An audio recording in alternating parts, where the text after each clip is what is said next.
అందరూ రావాలి మన గెటప్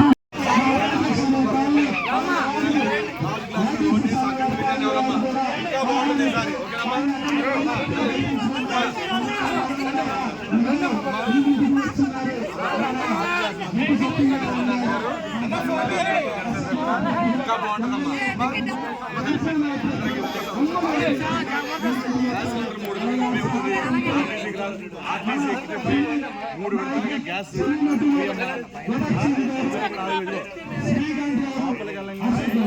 14 తర్వాత ఇంకొక ఇద్దరు 5 లోపలికి వెళ్ళగానే 4 తర్వాత 5 గుర్తు పెట్టుకోండి 5 గాజు గ్లాస్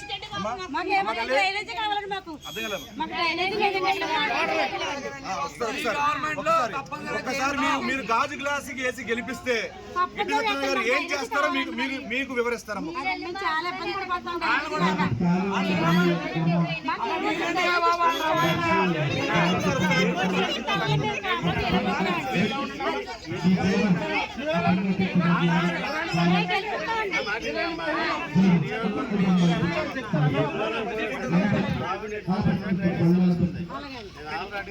దాన్ని పవన్ కళ్యాణ్ గారికి చెప్పడం కూడా జరిగింది. ప్రభుత్వం ఏర్పడగానే తప్పనిసరిగా మీకు డ్రైనేజ్ వ్యవస్థని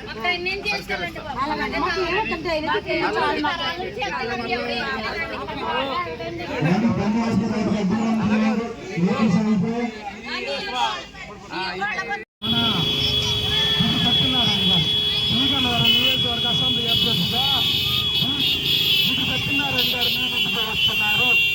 మన ఆయనతో పాటు మన గెటప్ సీన్ గారు, జబర్దస్త్ టీం బాబీ గారు, అశోక్, ఈ ముగ్గురు కూడా ఈ టీంతో మన ముందు మన అభ్యర్థిని గెలిపించుకున్నందుకు గాజు గ్లాసు గుర్తుపై అఖండ మెజార్టీతో ఓట్లు వేయినందుకు మన అభ్యర్థి గిట్టి సత్యనారాయణ గారితో మీ ముందుకు వచ్చున్నారు.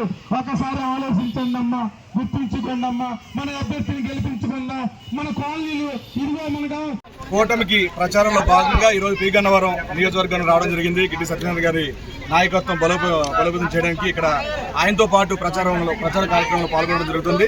సో ఆయన ర్యాలీలో భాగంగా ఈ రోజున ప్రతి స్ట్రీట్ దగ్గర, ప్రతి వీధి దగ్గర ఆగి మహిళలు కలుసుకోవడం, వాళ్ళ కష్టాలు తెలుసుకోవడం, వాళ్ళకి ఏవైతే అవసరాలు ఉన్నాయో అవన్నీ తెలుసుకోవడం, వాళ్ళకి ఒకసారి గాజు గ్లాస్ కేసుకి అధికారం పట్టగడితే గనక అధికారంలో రాగానే, కూటమి అధికారం రాగానే వాళ్ళ కష్టాలు తీర్చే విధంగా, వాళ్ళకి అర్థమయ్యే విధంగా, వాళ్ళకి ఏవైతే పనులు చేస్తారో, వాళ్ళకి ఏవైతే మౌలిక సదుపాయాలు కావాలో అవన్నీ తీర్చే విధంగా ఆయన వాళ్ళకు వివరంగా చెప్పడం జరుగుతుంది. చాలా సంతోషంగా ఉంది. చాలా మంది మహిళలు రావడం, గిట్టి సత్యనారాయణ గారిని గెలిపించుకోవడం చెప్పడం చాలా ఆనందంగా ఉంది. ఈసారి పి గన్నవరం నియోజకవర్గం నుంచి గిట్టి సత్యనారాయణ గారు భారీ మెజారిటీతో గెలవడం ఖాయం. జై జనసేన.